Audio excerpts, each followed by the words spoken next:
Aujourd'hui, quand même, Sanofi tape un grand coup en annonçant l'une des plus grosses acquisitions depuis le début de cette année en Europe, quasiment 10 milliards de dollars pour racheter une biotech américaine, la biotech Blueprint. Est-ce que cette opération vous semble constructive et donc de nature à peut-être construire un point d'entrée, en tout cas pour les investisseurs en bourse?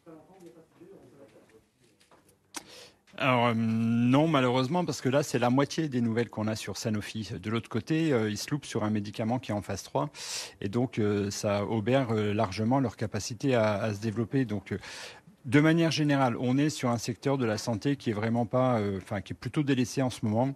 Et Sanofi, globalement, sur les 69 qui sont éligibles au PEA en Europe dans notre suivi, elle est 47e. Donc franchement, voilà, elle est pas en très bonne place. Là, la nouvelle de l'échec sur la phase 3, c'est une mauvaise nouvelle pour la recherche. Donc, et ça pose des questions même sur d'autres médicaments, sachant que c'est des médicaments phares chez Sanofi, donc qui devaient dépasser le milliard de dollars de chiffre.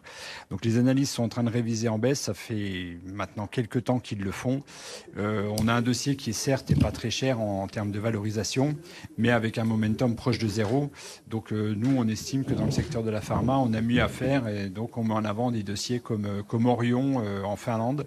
Ils sont très centrés sur l'Europe, pas exposés aux États-Unis ou très peu, avec une bonne diversification, où on a un dossier en Allemagne comme Fresenius, on a un nouveau management qui est en train de faire un gros boulot pour revoir tout le business case, redonner des perspectives. Donc voilà des dossiers dans le secteur de la santé qu'on va préférer à un Sanofi.